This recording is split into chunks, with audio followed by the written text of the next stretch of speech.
wahyun yuha 'allamahu syadidul quwa. Itu datang dari Allah Subhanahu wa ta'ala. Macam mana keadaan kota Makkah zaman itu? Maaf beribu maaf, 10 jari diangkat 11 dengan kepala. Mohon maaf kalau tersinggung, kata-kata tak berakhlak, kurang adat, sopan santun, budi bahasa. Kalau ada kain berwarna putih di depan rumah orang zaman itu di Makkah, berarti perempuan di rumah itu adalah perempuan, maaf, pezina. Ada nampak kain putih, berarti di rumah itu orang boleh datang untuk melakukan perbuatan zina. Sekarang sejahat-jahat manusia di zaman sekarang, di fitnah akhir zaman ini, belum ada lagi orang memasang bendera di depan, di hadapan rumah dia, untuk tak ada. Kalau di channel mungkin ada, tapi kalau di hadapan rumah tak ada. Jadi zaman itu zaman lebih teruk, zaman lebih parah, zaman lebih rosak daripada zaman sekarang.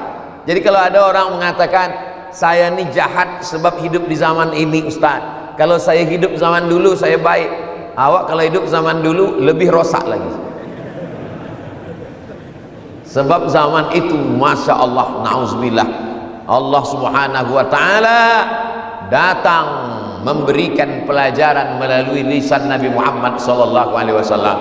La taqrabuz zina, jangan engkau dekati zina. Innahu kana fahishatan, itu adalah perbuatan yang keji, yang kotor. Wasa'a sabila, seburuk-buruk jalan, seburuk-buruk perbuatan. Datang seorang lelaki, ya Rasulullah, ya, saya ingin masuk Islam. Elok bersyahadat, asyhadu an la ilaha illallah wa asyhadu anna Muhammadar Rasulullah. Izinkan saya berzina. Sahabat yang lain sudah siap mencabut pedang ingin memancung kepala dia sebab dia kurang ajar. Dia sudah berkata tak baik di hadapan Rasul. Apa kata Rasulullah sallallahu alaihi wasallam? Begitulah hebatnya Nabi. Apa kata Nabi? Bagaimana kalau orang berzina dengan adikmu? Bagaimana kalau orang berzina dengan anakmu? Bagaimana kalau orang berzina dengan ibumu? Maka dia terdiam. Sebab lelaki dia berpikir tentang perempuan orang lain. Padahal engkau akan punya anak lelaki, kau akan punya anak perempuan. Engkau lelaki punya istri perempuan. Sekarang ada pula istri lelaki juga, na'udzubillah. Ya Allah, selamatkan muda belia kami dari LGBT ini. Allah Subhanahu wa ta'ala menyelamatkan umat ini dengan datangnya Nabi Muhammad sallallahu alaihi wasallam. Perempuan-perempuan mesti banyak berselawat kepada Nabi, sebab Nabi lah yang menyelamatkan mereka dari harta.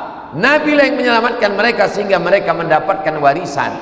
Jadi kalau lelaki berselawat, perempuan mesti lebih banyak lagi berselawat. Dulu perempuan tidak boleh duduk di rumah, dia mesti ada tempat khas di luar rumah.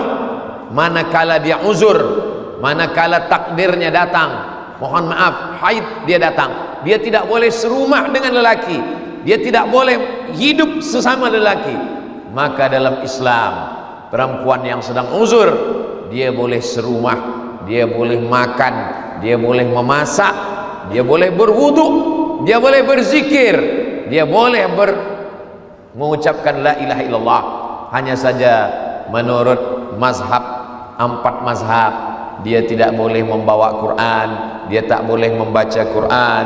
Itu pun kalau dia hafaz Quran, dia boleh mengulang hafazannya dari dalam hati, mulut dia tak bergerak. Kalau dia cikgu, dia guru di sekolah, maka dia boleh membacakan ayat dengan potong-potong, tidak baca terus. Ya ayyuha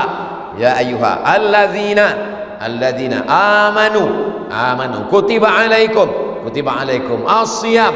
Tapi dia tetap boleh bermasyarakat, dia boleh bersama. Siapa yang memuliakan perempuan? Yang memuliakannya adalah Sayyidina wa Maulana Muhammad sallallahu alaihi wasallam. Dulu orang yang paling mulia adalah orang Arab Quraisy, keturunan dari Adnan, keturunan dari Ismail, anak kandung Ibrahim alaihissalam. Ini yang paling tinggi. Di bawah itu orang Arab tapi yang bukan Quraisy. Di bawah itu orang yang berkulit putih, orang Parsi, orang Rum. Di bawah itu orang yang berkulit hitam.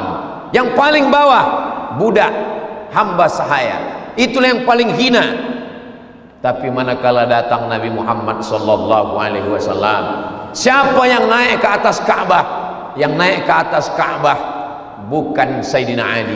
Seandainya yang naik ke atas Ka'bah Sayyidina Ali, Sayyidina Ali putih, Sayyidina Ali Quraisy, Sayyidina Ali anak Abu Talib, anak Abdul Muttalib, anak Hashim, anak Abi Manaf, anak Qusay, keturunan Adnan, cucu cicit Ismail, anak kandung Ibrahim alaihissalam. Yang naik ke atas bukan Utsman, Utsman Quraisy, Utsman putih, Utsman kaya. Yang naik ke atas bukan Umar, Umar putih, Umar Quraisy, Umar kaya.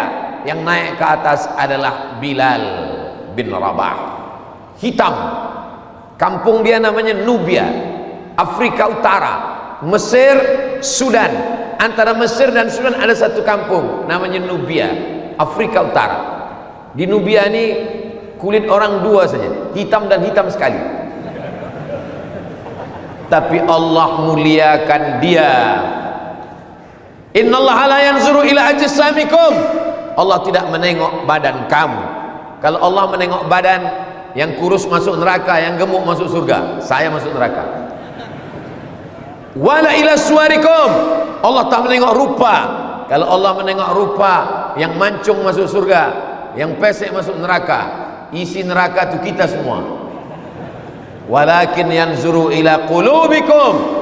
Yang ditengok Allah adalah hati kamu. Abu Lahab, saudara kandung Abdullah, saudara kandung Abu Talib, anak kandung Abdul Muttalib, cucu kandung Abdi Manaf, cucu kandung Qusay, Hashim, mengalir darah Nabi Ibrahim, turun ke Ismail, turun ke Adnan, turun kepada Abu Lahab. Abu Lahab itu Quraisy. Kenapa masuk neraka? Kenapa Bilal yang bukan Quraisy berkulit hitam? Apa kata Nabi? Sami'tu daffa na'laika baina yadayya fil jannah. Aku dengar suara terompah, suara selipar engkau di dalam surga. Orangnya masih di dunia, orangnya masih hidup, orangnya masih di atas bumi, tapi seliparnya sudah ada di dalam surga. Jadi kalau ada orang hari ini bangga, mulia, dikatakan karena kulitnya, karena wajahnya, boleh jadi kita jauh lebih hina daripada debu yang menempel di selipar Bilal bin Rabah. Siapa yang mengajarkan ini? Yang mengajarkan ini adalah Sayyidina wa Maulana Muhammad sallallahu alaihi wasallam. Tahun 50-an, 1950-an, orang-orang Amerika mengambil budak-budak dari Afrika, dibawa ke Amerika, diletakkan di zoo, kebun binatang. Lalu budak-budak orang putih menengok binatang. Ini gajah, ini harimau, ini budak Afrika. Tengok, coba cari, nanti tengok. Ustaz tahu dari mana? Saya kan ada juga akun TikTok, ada juga akun Instagram. Tahun 70-an, orang yang berkulit hitam masih belum dibolehkan belajar di college, university. Kalau ada orang kulit hitam belajar di university, kerusi dia dibuat di luar, yang kulit putih yang di dalam. 70-an, baru 40-50 tahun lepas Islam, 1445 tahun yang lampau, 15 abad yang lampau, orang kulit hitam dengan orang kulit putih tak ditengok. Siapa yang mengajarkan itu semua? Yang mengajarkan itulah namanya yang kita sebut Allahumma salli ala Sayyidina Muhammad wa ala ali Sayyidina Muhammad. Mereka zaman dulu, dia ambil buah anggur dipijak-pijak beramai-ramai, yang busuk, yang elok, yang muda, yang tua. Selepas itu airnya ditampung di dalam cawan. Selepas ditampung dalam cawan, dibiarkan selama seminggu sampai berbuih. Selepas itu diminum beramai-ramai. Selepas diminum, maka pikirannya tertutup, tak boleh membezakan lagi mana kawan, mana lawan, mana musuh, mana sahabat. Tak boleh dia bezakan mana bini dia, mana bini kawan. Maka datanglah Islam. Islam tidak langsung terus direct mengatakan khamar haram, tidak, karena Allah tahu mereka suka minum khamar. Yas'alunaka 'anil khamri wal maisir, mereka bertanya kepadamu tentang khamar dan judi. Qul, katakan, fihima ismun kabir, katakan minum khamar dan judi itu dosanya besar. Wa manafi'u linnas, tapi manfaatnya ada. Ada manfaatnya minum khamar, ada. Jadi waktu itu belum lagi haram. Wa ismuhuma akbaru min naf'ihima, tapi dosanya lebih besar daripada manfaatnya. Belum ada haram lagi. Lalu kemudian mereka tetap juga minum, tapi tak terlampau banyak.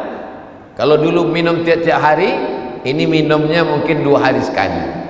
Selepas itu turun ayat, mereka minum, sholat. Mereka minum, sholat. Manakala mereka sedang minum, mereka mabuk, mereka sholat. Lupa dia tentang ayat, wala ana abidum ma'abadtum wala antum abiduna ma'abud wala ana abidum ma'abadtum wala antum. Tak dapat dia simpang mana lakum dinukum waliyadin. Turun ayat, la taqrabus salah, janganlah engkau salat, wa antum sukara, kalau engkau sedang mabuk, hatta ta'lamu ma taqulun, sampai mabukmu hilang dan engkau sadar apa yang engkau cakapkan.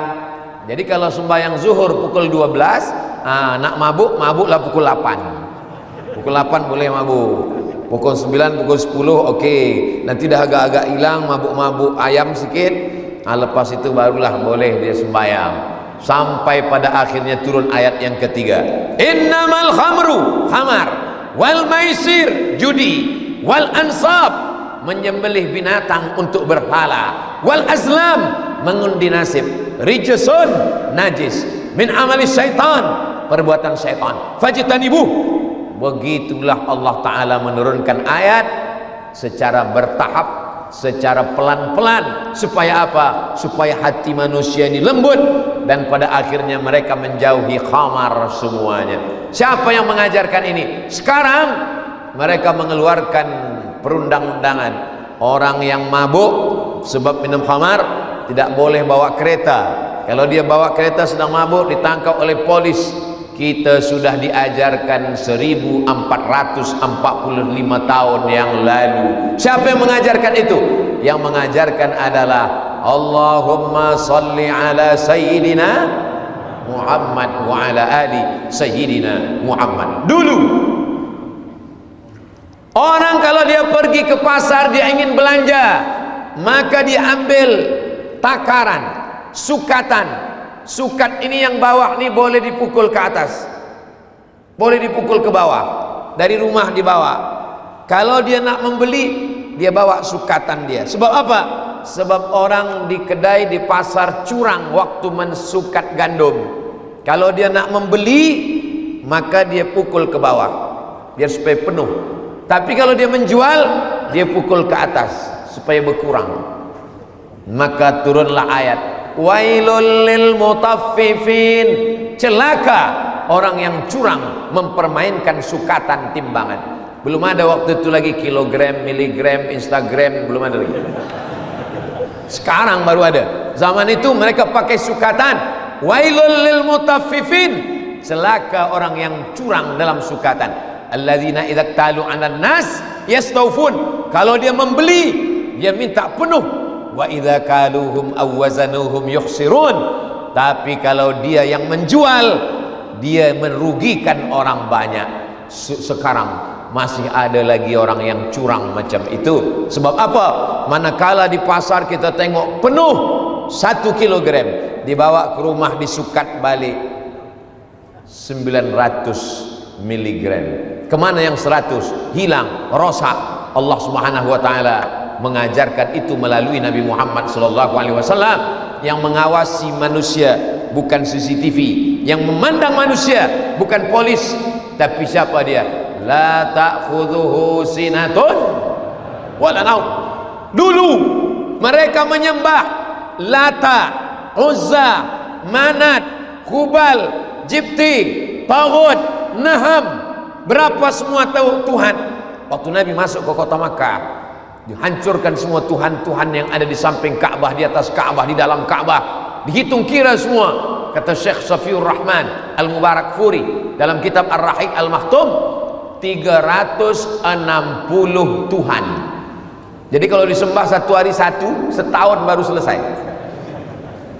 Begitulah banyaknya Tuhan. Maka datang Nabi Muhammad SAW mengajarkan Tuhan hanya satu saja. Qul huwallahu ahad. Tempat meminta, jangan lagi minta kepada Lata, jangan minta kepada Uzza, jangan minta kepada Naham, mintalah kepada Dia. Iyyaka na'budu wa iyyaka nasta'in. Dia tidak ada anak, dia tidak beranak, dia tidak dilahirkan. Kalau dia melahirkan, berarti ada darah nifas. Darah nifas adalah najis. Kalau dia manusia, berarti dia makan. Kana ya'kulanit ta'am. Nabi Isa dan ibunya Maryam, mereka makan. Kalau dia makan, berarti masuk ke dalam perutnya, menjadi kotoran, menjadi najis. Maka yang ada najis kotoran, dia bukan Tuhan. Maka disebutlah dalam Al-Quran, apa kata Allah? Laqad kafara alladhina qalu innallaha salisu salasa. Laqad kafara alladhina qalu innallaha huwal masih ibnu Maryam.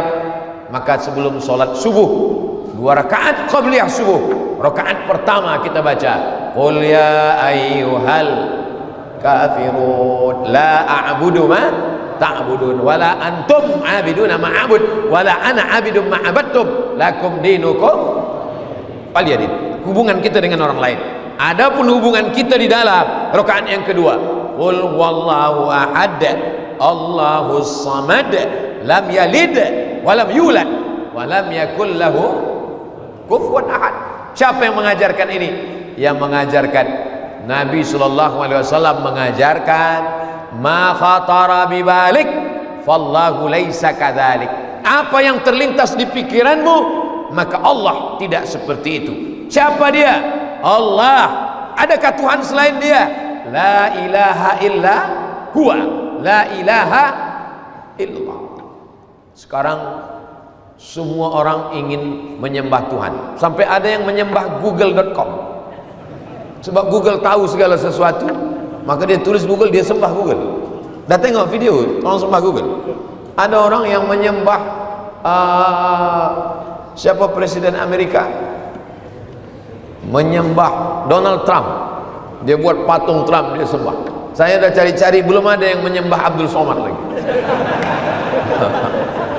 Karena dalam Islam kita hanya diajarkan, kita hanya menyembah iyyaka na'budu wa iyyaka nasta'in. Inilah ajaran yang dibawa oleh Nabi Muhammad sallallahu alaihi wasallam. Itulah yang diperingati kaum muslimin dari seluruh dunia. Untuk apa? Mengenang Dia yang menyelamatkan perempuan, yang menyelamatkan anak-anak, anak-anak yang masih ada dalam kandungan, lahir. Kalau dia laki-laki, kasih makan, besarkan. Tapi kalau dia perempuan, masukkan ke dalam tanah. Maka turun ayat wa idzal mau'udatu su'ilat. Nanti anak yang dikubur hidup-hidup itu akan ditanya, bi ayyi dzambin qutilat. Kenapa engkau dibunuh? La taqtulu auladakum, jangan kamu bunuh anak kamu. Nahnu narzuquhum wa iyyakum, kami yang memberi mereka rezeki. Jangan kau bunuh anakmu karena takut tidak makan. Yang memberi makan itu adalah Allah. Rezeki datang dari Allah. Tak ada yang susah bagi Allah. Innama amruhu idza arada syai'an ayyakula lahu kun. Sekarang selepas 1445 tahun, maka semua yang dulu terjadi tetap juga terjadi sampai hari ini. Orang berzina tetap ada, orang mencuri tetap ada, orang curang sukatan tetap ada, orang yang melakukan perbuatan maksiat tetap ada. maka sesungguhnya inilah dunia. Sampai kapan dunia ini begini?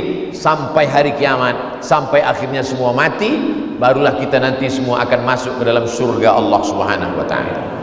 Kadang-kadang pemuda-pemuda belia kita selepas dia taubat, hijrah, berbuat baik, dia risau melihat dunia. Ustaz Abdul Somad, saya sudah taubat, saya sudah sembahyang, saya sudah puasa, kenapa dunia begini? Kenapa banyak maksiat? Engkau masih di dunia. Itu maknanya kau masih di dunia.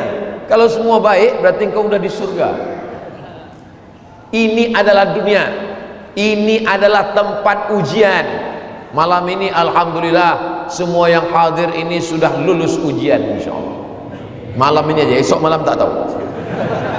Maka kita minta selalu ihdinas siratal mustaqim. Kita kan dah dapat hidayah, kita kan dah Islam, kenapa kita minta hidayah? Yang minta hidayah itu kan orang tak Islam. Hidayah itu ada dua. Hidayah yang pertama dari tak Islam menjadi Islam. Hidayah yang kedua selepas Islam istiqamah dalam Islam. Inilah yang paling berat. Berapa banyak orang yang tak Islam menjadi Islam? Hari ini dia Islam, esok dia berubah baik. Yusbihu mu'minan, subuhnya beriman, wa yumsi kafiran, petangnya dia kafir balik, murtad, na'udzubillah.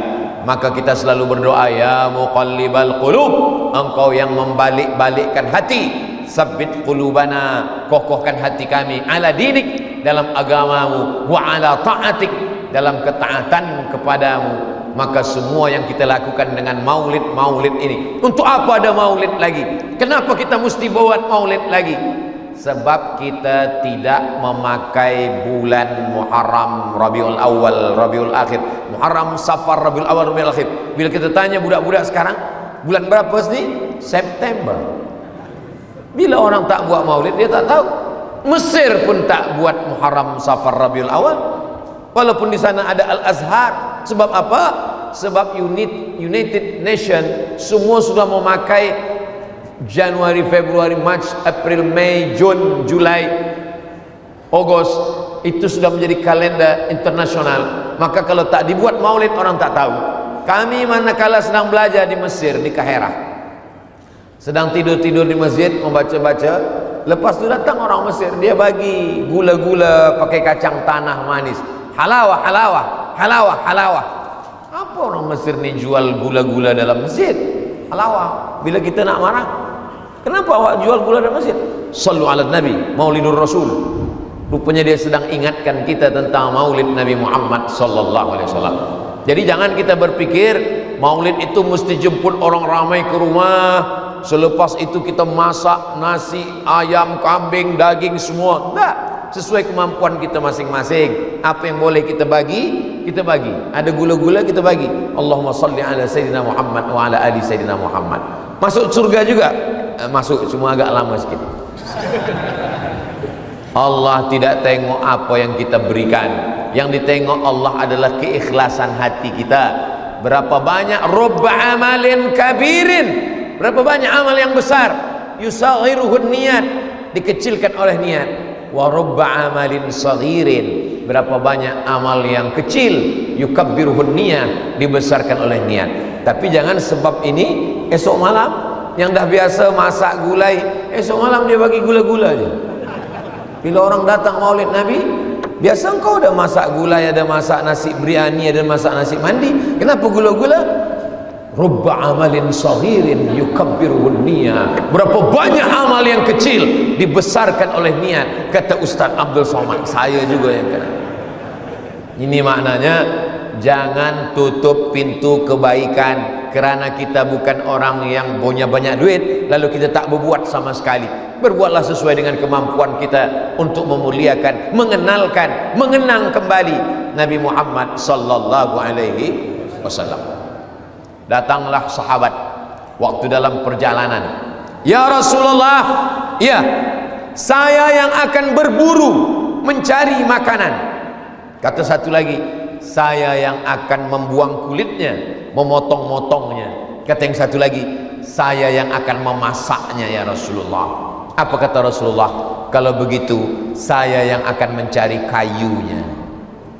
Yang paling ringan, yang paling rendah, yang paling hina mencari kain. Itulah yang dipilih oleh Nabi SAW. Andailah Abdul Somad musafir dengan sahabat-sahabat nih, kata satu sahabat, Ustaz Abdul Somad, saya yang akan berburu. Ya, silakan. Saya yang akan mencucinya, memasaknya. Silakan. Kata saya lah yang akan menghabiskannya. Allahumma barik lana fima razaqtana wa qina azabannar. Nabi SAW Sayyidul awwalin wal akhirin, Sayyidul anbiya wal mursalin, Sayyidus thaqalain. Begitu dia merendahkan dirinya di hadapan manusia. Makanya Allah memuji Nabi Muhammad itu, engkaulah Nabi yang paling banyak solatmu, tak ada. Engkaulah Nabi yang paling banyak puasamu, tak ada. Engkaulah Nabi yang paling banyak perangmu, tak ada. Apa bunyi ayatnya? Wa innaka la'ala khuluqin azim. Engkau yang akhlakmu luar biasa. Jadi puncak daripada ibadah adalah adab. Al-adab fauqal ilmi.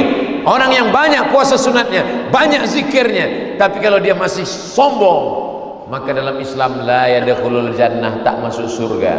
Man kana fi qalbihi, siapa yang dalam hatinya mithqala habbatin min khardalin min kibrin, ada sombong. Ustaz Abdul Somad cerita sombong. Kami semua duduk di lantai, Ustaz yang duduk di atas kerusi. Saya datang disiapkan, jadi saya duduk aja. Saya duduk di atas kerusi ini bukan saya sombong, sebab kamera sudah dipasang nanti. Bila saya duduk ke bawah, takkan kamera itu bersujud pula. Mudah-mudahan Ustaz Abdul Somad diselamatkan dari penyakit kibr. Kibr dari kata kabara, besar. Allah itu maha besar, Allahu Akbar. Makanya kalau ada orang merasa dirinya besar, saya lebih kaya, saya lebih taat, saya lebih hebat, maka dia mesti direndahkan dengan Allahu Akbar. Kalau ada kawan kita, sahabat kita, saya nih Allahu Akbar, Allahu besar. Dia angkat dua tangan, dia katakan Allahu Akbar. Wa annal masajida lillah. Masjid ini punya Allah. Maka kalau kita tahu masjid ini punya Allah, maka kita tempelkan kening kita ke lantai tempat kaki dipijak-pijak. Siapapun yang datang ke masjid Kampung Salam Biga, betul? Maka dia letakkan kening ke lantai. Oh, Ustaz Abdul Somad datang ke masjid, manakala sujud dia letakkan ke tiang. Allahu Akbar. Tak sah salat, kecuali kalau sakit. Sakit lain lagi.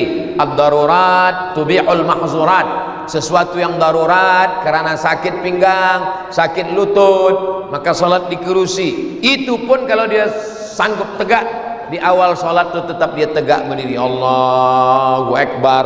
Iftitah Fatihah ayat. Waktu ruku dia tak telak ruku, barulah dia duduk. Allahu Akbar. Sami Allahu liman hamidah. La yukallifullahu nafsan illa usaha. Zaman Nabi Musa, kalau ada orang ingin bertaubat, minta ampun kepada Allah, cari yang sama-sama pendosa, pelaku dosa, pelaku maksiat. Nanti ambil pedang. Apa kata ayat? Faqtulu anfusakum, bunuhlah diri kamu. Fataba alaikum, Allah menerima taubat kamu. Syarat mau taubat diterima, bunuhlah diri kamu. Tapi tak boleh ambil pisau bunuh diri, tak boleh. Cari orang yang sama-sama berdosa. Awak ada dosa? Ada. Ayo kita sama. Ambil pisau, ambil pedang kamu, saya ambil pedang saya. Okey, kita sama-sama cincang ya. Ya. 1, 2, 3. Sama-sama mati. Begitu taubatnya Bani Israel. Tapi ketika Nabi Muhammad SAW datang, macam mana? Ma min muslimin yuznibu dzamban. Kalau ada orang yang silap salah berdosa, summa yatatahhar, mandi, summa yusalli rak'ataini, sembahyang sunat 2 rakaat, usolli sunnat taubat rak'ataini lillahi ta'ala, summa yastaghfirullah, beristighfar minta ampun kepada Allah, illa ghafarallahu lah, diampunkan Allah semua dosanya. Makanya manakala datang seorang lelaki minum khamar, berjudi, berzina, syirik, membunuh, wahai pendeta, saya sudah membunuh 99 orang, apakah Tuhan mengampunkan dosa saya? Kata pendeta Yahudi, engkau tidak diampunkan Allah, engkau masuk neraka. Dia ambil dia pisau dia, kalau begitu engkau lah yang ke-100, supaya lengkap semua 100. Sebab apa? Sebab pintu taubat tertutup sebelum dia mau mencari kawan untuk saling mencincangkan pedang membunuh. Tapi dalam Islam, maka Allah menerima semua taubat. Innallaha la yaghfiru an yushraka bihi. Allah tidak menerima dosa syirik, taubat dari syirik. Wa yaghfiru ma duna dzalika liman yasha. Allah menerima dosa selain itu dengan syarat taubat nasuha. Ya ayyuhalladzina amanu, hai orang yang beriman, tubu ilallah, bertaubatlah kepada Allah taubatan nasuha. Nasuha, arti nasuha menyaring madu. Di Brunei yang keluar dari perut lebah itu madu juga namanya, madu. Sekarang susah nak cari madu yang original. Kata orang kalau nak tengok madu original, bawa balik ke rumah. Kalau bini kita marah, itu mana original.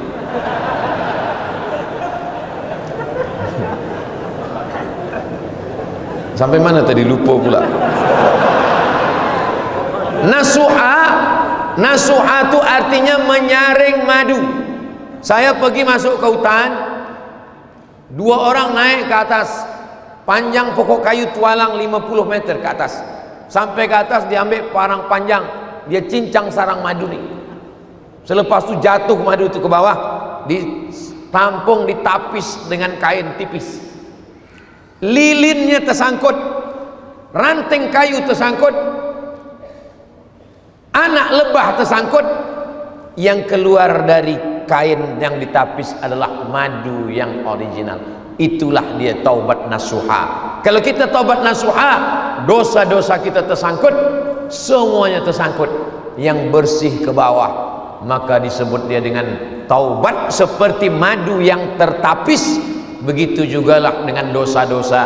Mudah-mudahan dengan Maulidur Rasul ini semua dosa kita diampunkan Allah Subhanahu wa taala.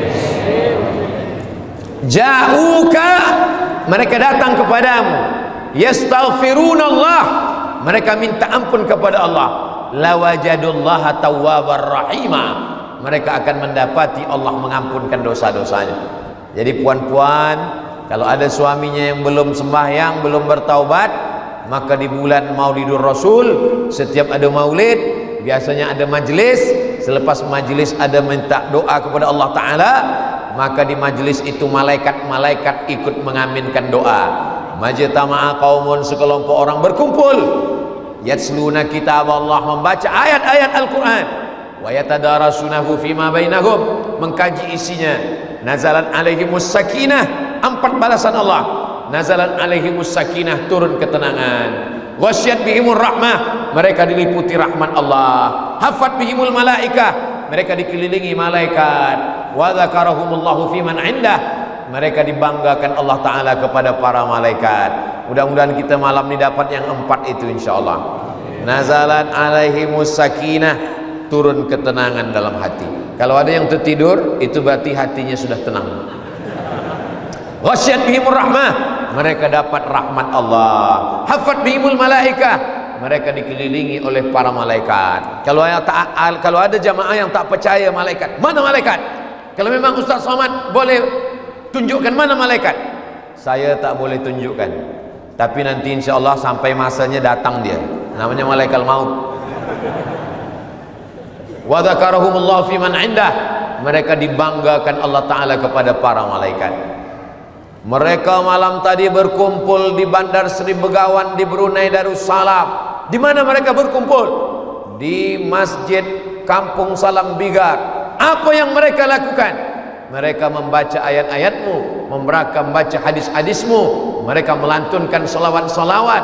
Tadi dari jauh saya dah dengar, Allahumma salli ala Muhammad ya Rabbi salli alaihi wa sallim. Allahumma salli ala Muhammad ya Rabbi salli alaihi wa sallim. Itu tadi betul suara manusia? Alhamdulillah. Sebab di beberapa tempat kadang saya pergi tazkirah di kota ini, pukul-pukul 4 tak terdengar suara as-salatu wassalamu alaika ya man. Masuk masjid tak ada manusia, rupanya suara komputer di belakang.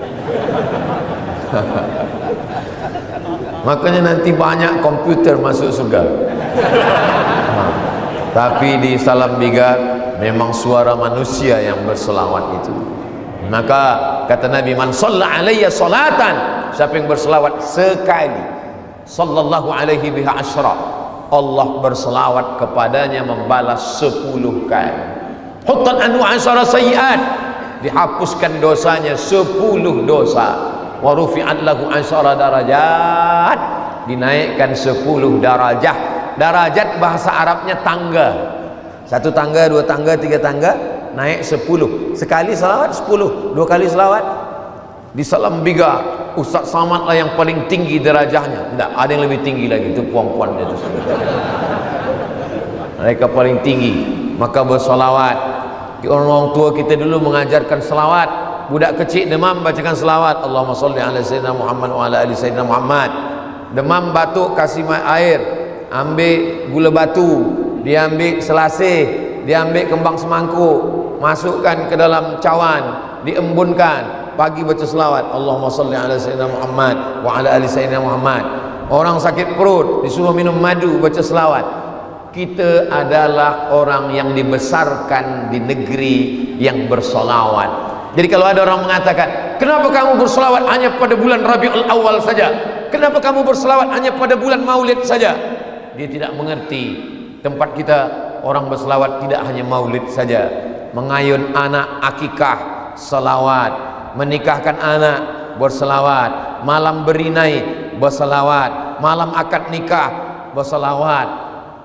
Marhaban ya nural aini, kata ustaz-ustaz semuanya, kata cikgu-cikgu semua membacakan marhaban, marhaban ya nurul. Tala'al badru alaina min saniyatil wada. Padahal yang dibaca di situ tala'al badru alaina, sudah terbit bulan purnama di tengah kami. Itu yang dikatakan orang Madinah menyambut Nabi, karena Nabi itu putih seperti bulan purnama. Dibacakan di rumah kita, keluar pengantin lelaki hitam. Tola'al badru, macam mana badru aneh? Dia tanya orang, kata orang tola'al badru, badru itu bulan purnama. Badru bulan purnama. Kalau bulan sehari 2 namanya hilal. Hilal. Tapi walaupun dia tetap badru. Mana pernah kita dengar ada orang nikah Tala'al hilal alaina. Bila tanya, kenapa kamu baca Tala'al hilal? Sebab menantu saya itu hitam. Mana dia? Hitam-hitam setampuk manggis, walaupun hitam dipandang manis. Itu untuk memuji orang yang hitam kena sakit hati. Mendengar tazkirah Ustaz Abdul Somad itu kuncinya 1 saja, jangan tersinggung, jangan sakit hati. Sebab beberapa jamaah yang tersinggung balik meninggal. Nabi SAW mengajarkan kita untuk tidak boleh menyakiti hati orang, tidak boleh menyinggung perasaan orang, tidak boleh zalim aniaya pada orang. Apa kata Nabi? Ittaquz zulma, jangan buat zalim. Fa inna zulma, kerana perbuatan zalim, zulumatun, akan menjadi kegelapan pada hari kiamat. Kalau ada orang minum khamar, taubat, pergi ke Makkah, menangis di pintu Ka'bah, ya Allah ampunkan dosaku minum khamar. Kalau ada orang berjudi, taubat. Tapi kalau dosa aniaya kepada jiran tetangga, kepada sahabat kawan, menangis di pintu Ka'bah, dosa tak boleh diampuni. Dosa kepada manusia, minta maaf, minta ampun, tak ada jalan lain. Beristighfar hanya kepada Allah Subhanahu wa taala atas dosa kepada Allah. Adapun dosa kepada manusia, Nabi Muhammad sallallahu alaihi wasallam naik ke atas mimbar. Apa kata Nabi? Man kuntu jalattu lahu zahran, siapa yang pernah aku cambuk kuda, Rupa-rupanya dia ada di balik kuda itu. Lalu pundaknya belakangnya kena kuda, kena cambuk. Dia tak menuntut kerana dia segan, aku Nabi, dia takut. Kata Nabi, fal yastaqid minhu, balas. Ini pundak saya, silakan balas. Nabi minta balas. Tak ada satu pun sahabat yang membalas kerana mereka sayang kepada Nabi Muhammad sallallahu alaihi wasallam. Nabi saja yang dijamin masuk surga, dia tetap minta balas. Apalagi kita? Mudah-mudahan kita termasuk orang yang tidak pernah menzolimi, menganiaya orang lain. Suami-suami yang menzolimi istri, menganiaya, maka insya Allah selepas bulan Maulid dia menjadi suami yang lemah lembut, baik hati insya Allah. Suami saya itu Abdul Somad, nama dia bakhil bin pelit bin kikir bin, tapi selepas bulan Maulidur Rasul, alhamdulillah terbuka pintu hidayah, dia menjadi lebih baik. Bi barakatil maulid, bi barakati Sayyidina Muhammad sallallahu alaihi wasallam. Hamba Allah. Ta'isa abdud dinar, celaka hamba dinar.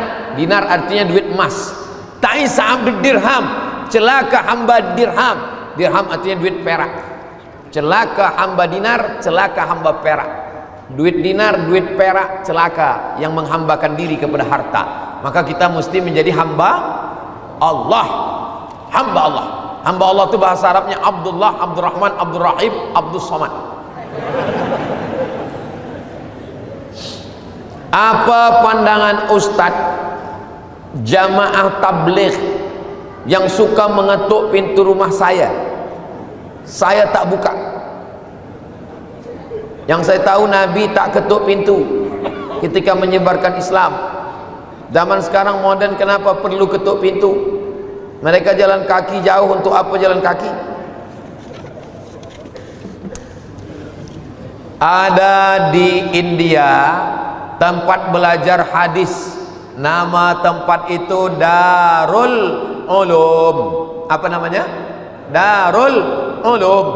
Sampai hari ini kalau nak baca Sahih Bukhari, Sahih Muslim, Sunan Abi Dawud, Sunan Tirmidzi, Sunan Nasai, Sunan Ibni Majah, pergilah ke Darul Ulum. Yang muda-muda nak khatamkan kitab, pergi ke Darul Ulum. Dar rumah, ulum ilmu, Darul Ulum.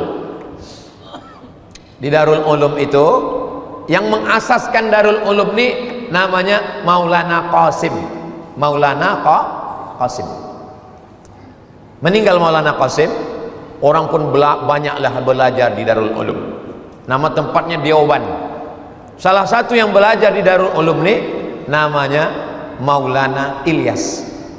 Maulana Ilyas ni gelisah menengok umat Islam di India minoriti. Umat Islam banyak di India, 300.000 orang. Tapi penduduk India lebih 1 miliar orang. Jadi walaupun nampaknya banyak 300.000, tapi dia minoriti. Macam mana umat Islam ini? Maka beliau pergi iktikaf di Masjid Nabawi. Sampai di Masjid Nabawi iktikaf, dia bermimpi berjumpa dengan Nabi Muhammad sallallahu alaihi wasallam.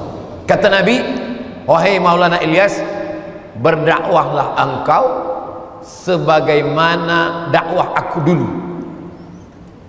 Selepas itu, macam mana dakwah dulu? Rupanya dakwah Nabi dulu tidak macam ini. Dakwah macam ini tak boleh zaman Nabi. Kalau dakwah macam ini ramai, datang Abu Jahal, Abu Lahab. Jadi dakwah masa itu adalah namanya dakwah fardiyah. Jumpa orang, apa kabar?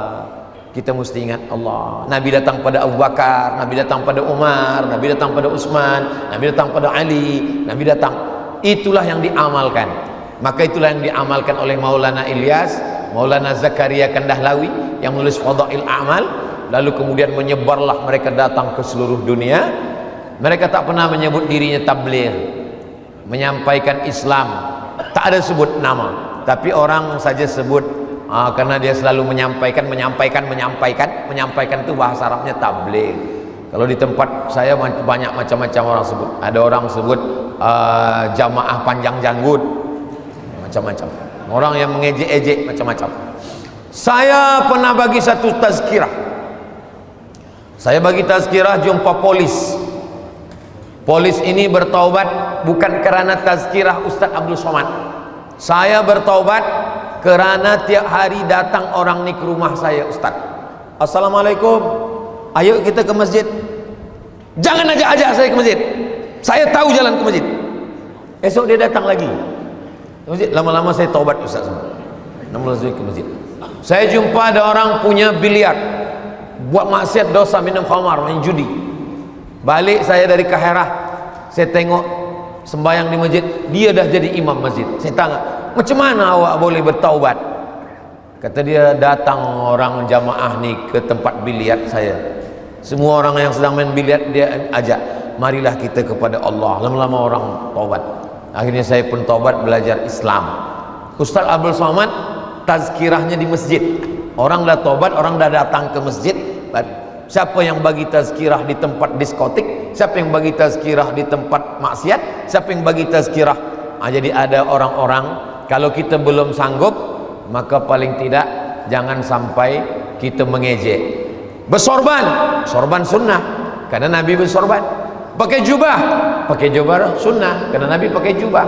Berjanggut sunnah, karena Nabi berjanggut. Kenapa Ustaz Somad tak bersorban, tak berjubah, tak berjanggut? Nanti kita sorban berjubah, ada gambar saya berjubah, ada gambar saya bersorban. Tapi saya tak mengejek orang yang bersorban, orang yang berjanggut, orang yang mengikuti sunnah. Jadi asas dasarnya Ahlus Sunnah wal Jamaah. Maulana Ilyas, Maulana Zakaria, Maulana Qasim, akidahnya Maturidiyah, fiqahnya Hanafi, tasawufnya Sunni, tarekatnya Naqsyabandi. Bukan Wahabi, bukan Syiah, bukan Khawarij, bukan Mu'tazilah, bukan Qadariyah, bukan Jabariyah, bukan liberal, bukan sekuler. Mereka adalah Ahlus Sunnah wal Jamaah. Kenapa dia tak buat tabligh akbar besar? Sebab di India tak sama macam kita. Jadi dia mesti pintu ke pintu. Assalamualaikum, waalaikumsalam, kya hal hai, ठीक है, अच्छा. Jadi tak boleh macam ini. Sebab kalau macam ini sampai hari ini pun saudara kita Muslim di sana masih lagi kesulitan untuk dakwah. Mudah-mudahan Allah berikan kemenangan bagi kaum muslimin dimanapun berada, insyaallah. Saya minta maaf sebelumnya, perkenalkan nama saya dari Pondok Al-Falah Peloso. Masyaallah, Gus Kausar. Saya mau tanya, apakah kursi akan dihisap jika orang lain digunakan untuk maksiat seperti judi, padahal niat awal saya baik agar untuk buat duduk orang boleh rehat? Apakah saya akan dihisap karena telah membuat kerusi tersebut? Kalau begitu, macam mana dengan orang yang buat mikrofon? Ia dipakai tazkirah. Kalau esok pakai lagu maksiat, bagaimana dengan orang yang membuat pena? Bagaimana dengan orang yang menjual makanan? Kita jual nasi, datang orang beli nasi, yang kita jual ni nasi ni halal. Walaupun orang selepas makan nasi kita ni dia buat dosa, dia berzina, takkan mungkin kita tanya, awak nak beli nasi? Iya. Lepas makan nasi ni nak buat dosa tak? Tak kan? Yang tak boleh itu begini, kita tanam anggur, datang orang beli anggur, kita dah tahu 90% dia kalau beli anggur ni pasti akan dia ubah jadi khamar. Itu yang tak boleh. Adapun dia makan anggur, kita tahu dia orang baik, dia makan anggur lepas makan nasi atau sebelum makan nasi, maka baik, tak salah. Begitu juga dengan yang buat kerusi. Orang buat kerusi, ada kerusi dia dibawa ke masjid, ada kerusi buat. Tapi kalau kita membuatkan kerusi khusus untuk tempat kasino, khusus tempat main judi, itu yang tak boleh. Jadi insyaAllah tuan yang buat kerusi, insyaAllah jangan buatkan kerusi untuk buat judi. Datang orang tanya, saya nak beli kerusi, awak tukang judi? Tidak, insyaAllah saya buatkan kerusi. Mohon penjelasan hukum bagi istri yang suka bercakap kasar, menghina ketika marah pada suami, dan bercakap lembut sahaja kalau ada hajatnya untuk minta sesuatu.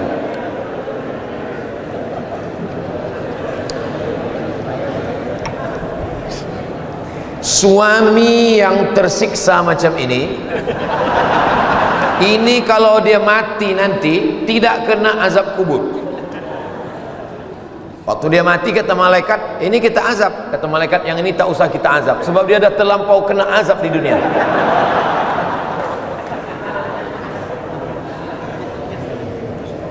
Innama huwa jannatuki wa naruki. Suamimu ini bisa jadi surgamu, bisa jadi nerakamu. Lau kuntu amiran ahadan ala ayyasjuda ala ahadin. Seandainya boleh manusia sujud kepada manusia, kuperintahkan istri sujud pada suami. Tapi karena tak boleh bersujud pada suami. Seandainya boleh, kuperintahkan bersujud pada suami. Suami yang bagaimana? Jangan dipotong video nih, potong balik ke rumah. Ni kata Ustaz Somad, ni kata Ustaz. Suami yang soleh, suami yang aiqaza ahlahu, tengah malam dia ambil air, aiqaza ahlahu, dia jagakan istrinya untuk sembahyang tahajud. Suami yang mengajarkan sembahyang. Wahai para suami, cuba ingat-ingat balik, bila awak mengajarkan baca Quran pada isteri, bila awak mengajak isteri sembahyang tahajud, bila awak menasihati isteri. Maka kalau dapat suami macam ini, puan-puan, kalau dapat suami macam ini, peganglah dia, jangan kubur sebelum mati, sebab awak sudah mendapatkan surga. Nah, maka jangan berkata kasar. Yang selama ini kasar-kasar, lembutkan sikit. Kenapa? Karena nanti kalau dia sudah mati, barulah menyesal. Tak ada gunanya penyesalan selepas dia mati. Banyak saya menengok istri-istri menangis ketika suami meninggal, penyesalan, tak tahu kemana risau hati dialamatkan. Setelah mati barulah abang. Atau ditanya, kenapa awak menangis? Warisannya sikit. Wa ja'ala bainakum mawaddatahu wa rahmah. Allah menjadikan kalian berdua diikat dengan mawaddah. Mawaddah melihat physically, lebih tinggi, lebih putih, lebih handsome, lebih mancung. Warahmah, menutupi kekurangan. Selepas menikah, menutupi segala kekurangan. Mudah-mudahan semua dipertemukan jodoh dengan istri yang baik-baik, yang lembut-lembut, insyaAllah. Yang menyebut amin yang belum nikah saja. Ini anak dah 3, amin. Yang dah nikah pun sebut amin, tak apa juga untuk anak-anak dia, insyaAllah. Bagaimana menegur adik-beradik yang couple, pacaran? Ini malam ni bibarakati Maulidur Rasul, bibarakati solawat Nabi, bibarakati jamaah, bibarakati orang lebih 40 orang, lebih 400 orang, lebih 4000 orang. Ya Allah, kalau ada yang couple, ada yang pacaran, putuskanlah ya Allah. Putuskanlah ya Allah. Jadi putuslah. Sampailah hati Ustaz Somad mendoakan kami putus. Putus dari perbuatan maksiat, insyaAllah diganti Allah dengan yang baik-baik, insyaAllah. Kalau lelaki dengan perempuan berhubungan, tiada ikatan pernikahan, maka pikirannya walaupun tak berjumpa, pikirannya udah berbuat maksiat. Ustaz Somad kan dulu pernah muda juga, ya. Ustaz dulu belajar di university, ya, di Al-Azhar tahun 98 sampai 2002. 99, 2000, 2001, 2002, 4 tahun di Al-Azhar KRA, 2 tahun di Maghribi ambil master, 2004, 2006. Ustaz tak ada pacaran, Ustaz tak ada. Saya tidak ada pacaran semasa belajar di Kaherah, semasa belajar di Maghribi, tak ada. Sebab apa? Sebab tak dapat. Saya diselamatkan Allah Subhanahu wa taala. Buat adik-adik yang masih muda, yang masih belia, yang belajar, fokus saja belajar, jangan ada hubungan. Nanti insyaAllah selepas kalian lepas BA, lepas master, lepas bekerja, insyaAllah dipertemukan Allah dengan orang baik-baik, insyaAllah. Sabarkan diri. Orang yang menyabarkan dirinya, insyaAllah Allah akan ganti kesabarannya itu dengan kebaikan-kebaikan. Apalagi kalian masih muda, handsome, putih, ganteng, cantik, elok. Apa yang dikhawatirkan? Saya saja yang hitam, yang kurus, yang tua ini masih banyak yang mau. Ustaz Somad nih macam mana dia tahu? Tengoklah komen-komen yang ada di Instagram, yang ada di YouTube tuh. Ada saya baca juga satu-satu. Ustaz, jadikan aku yang kedua ya. Apalagi kalian yang muda-muda, fokus saja belajar. Belajar engineer, perubatan, politik, ekonomi. Selepas itu nanti insya Allah kalian akan berjumpa. Jodoh kalian adalah cerminan kalian. Kalau kita bercermin, menengok diri kita di cermin, macam mana kita, begitulah jodoh kita. Maka insya Allah kalau kalian baik, insya Allah at-tayyibuna lit-tayyibat, dipertemukan Allah juga dengan yang baik-baik insya Allah. Langkah rezeki pertemuan maut, langkah rezeki pertemuan maut, itu kuasa Allah. Tak ada yang susah bagi Allah untuk mempertemukan kalian dengan orang yang baik-baik. Kalau tak percaya, tanyalah pakcik-pakcik, tanyalah datuk-datuk kita. Lain manusia, lain ceritanya, lain padang, lain belalang, lain lubuk, lain ikannya, lain orang, lain ceritanya. Macam mana datuk dulu jumpa dengan datin, macam mana pakcik dulu boleh jumpa dengan makcik, macam-macam cerita mereka semua. Kalau engkau jatuh cinta, engkau jadi menikah, maka akan lahir anak-anak yang soleh dan solihah. Kalau engkau jatuh cinta, tak jadi menikah, maka akan lahir puisi-puisi dan syair-syair yang indah. Itulah. Saya mewakili teman saya, dia ingin pergi ke Makkah tapi dia tak Islam. Apakah boleh? Sebelum kita masuk Makkah ada dua jalan, yang satu for Muslim, yang satu non Muslim. Yang satu ni kita bila nak masuk dari Jeddah ada checkpoint namanya Sumaisi, sampai di situ dia cek tengok pasport kita. Jadi kalau tak Islam ada jalan khas untuk yang tak Islam. Jadi kalau dia nak ke Makkah, dia mesti masuk Islam. Oh, itu kenapa orientalis dari Belanda dulu boleh masuk ke Makkah? 6 bulan dia di Makkah. Namanya Abdul Ghafur. Sebab dia masuk Islam. Dia buat nama dia Abdul Ghafur. 6 bulan dia masuk Makkah, belajar Islam. Lepas tu dia pergi ke Aceh. Dia adu domba orang Aceh, berkelahi orang di Aceh. Lepas tu dia murtad balik. Namanya Snok Horgrons. Jadi syarat untuk masuk ke kota Makkah adalah dengan masuk Islam. Adakah orang kafir termasuk sebagai umat Rasulullah sallallahu alaihi wasallam? Syarat untuk menjadi umat Rasulullah sallallahu alaihi wasallam satu saja. Man qala la ilaha illallah Muhammadur Rasulullah dakhalal jannah. Itu saja Ustaz, ya. Jadi tak usah dipersusah, tak usah dipersulit, tak usah buat payah. Yassiru, mudahkan. La tu'assiru, jangan buat susah. Basyiru, berikan kabar gembira. La tunaffiru, jangan buat orang lari dari Islam. Ini kalian punya kawan di college, tempat belajar university, dia nak masuk Islam. Aku nak masuk Islam macam mana? Masuk Islam tu sembahyang zuhur, sembahyang asar, sembahyang maghrib, sembahyang isyak, qabliyah, ba'diyah, duha. Tak jadilah masuk Islam. Aku nak masuk Islam macam mana? Masuk Islam itu mesti bersunat. Sunat tu dipotong pakai kapak. Tak jadi dia masuk Islam. Ada orang nak masuk Islam, dia sebenarnya dah tertarik nak masuk Islam. Dia cari-cari kajian Islam di YouTube. Dia jumpa ustaz, elok betul ustaz ni, baik. Ustaz Abdul Somad namanya. Lepas tu dia dengar dari luar masjid. Dia buka tingkap, dia dengar semua. Orang pertama yang berkhitan Nabi Ibrahim, umurnya 80, pakai kapak. Tak jadi. Makanya saya dengan kawan-kawan doktor-doktor, kami buat khitan umum berjamaah, namanya sunatron. Tiap bulan 99 orang, free.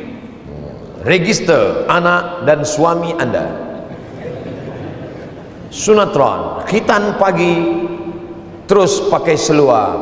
Pagi khitan, petang boleh akad nikah. Jadi kita bagikan kemudahan-kemudahan. Apa syarat nak masuk Islam? Man qala la ilaha illallah Muhammadur Rasulullah dakhalal jannah. Selepas itu dia belajar sembahyang. Payahlah belajar sembahyang. rukun, tak baca iftitah, tak baca ayat, asal baca Al-Fatihah. Al-Fatihah tak hafal 7 ayat, baca ayat yang sepanjang 7 ayat. 7 ayat pun tak juga dapat. Bismillah ulang 7 kali. Bismillahirrahmanirrahim, Bismillahirrahmanirrahim, Bismillahirrahmanirrahim. Masuk Islam pagi, zuhur, asar, maghrib, isya, mana dia hafaz Al-Fatihah? Tapi lepas sepekan, seminggu, sebulan, dia hafaz Al-Fatihah. Habis itu hafaz surah-surah yang lain. Jadi kita jangan buat susah orang yang nak masuk Islam. Udkhulu fis silmi kafah, masuk Islam secara kafah. Ayyadiyallahu bika rajulan wahidan, satu orang dapat hidayah kerana engkau, khairum min humurin na'am, lebih baik daripada seekor unta yang merah. Dalam riwayat lain, khairum minad dunya wa ma fiha, lebih baik daripada dunia dan seisinya. Ustaz Abdul Somad tazkirah, ramai orang, tapi dah Islam semua. Tapi ada satu orang pelajar dengan akhlaknya, dengan baiknya, satu orang dapat hidayah kerana dia, maka lebih baik daripada dunia beserta isinya. Mudah-mudahan yang belia-belia ini nanti istrinya mu'alaf semua insyaAllah. Nih takut nih, kalaulah saya belia muda macam kalian, handsome, oh cari yang cantik-cantik, supaya masuk dia kepada Islam, bimbing dia kepada Islam. Ustaz sekarang kenapa? Saya dah tua dah, ini yang berat-berat ni saya kasih ke kamu semua. InsyaAllah maka kita menjadi da'iyan ilallah, mengajak orang ke jalan Allah dengan 3 cara. Ud'u ila sabili rabbik, ajak orang ke jalan Allah. 1, bil hikmah, dengan kelembutan, wal mau'izatil hasanah, dengan contoh yang baik-baik. Wajadilhum, diajak berdebat. Wajadilhum, berdebatlah. Billati hiya ahsan, dengan cara yang lembut. Tak boleh caci maki, tak boleh sumpah serapah, tak boleh hamun, tak boleh amuk, dan lain sebagainya. Itulah kaji kita malam ini. Tadi kita mula pukul 8.30, sekarang dah 10 kurang suku, 10 kurang suku, lebih dari 60 minit. Padahal saya di mana-mana bagi tazkirah 60 minit. Ya, ini dah lebih dari 60 menit. Ini bi barakati Sayyidina Muhammad sallallahu alaihi wasallam. Di akhir majlis mari kita sama berdoa kepada Allah. Mudah-mudahan kita diberikan istiqamah iman dan Islam. Mudah-mudahan kita diakui sebagai umat Nabi Muhammad sallallahu alaihi wasallam. Mudah-mudahan kita mendapatkan syafaat anak cucu kita hingga akhir hari kiamat, tak ada yang murtad, semuanya mati dalam la ilaha illallah Muhammad Rasulullah. Ya muqallibal qulub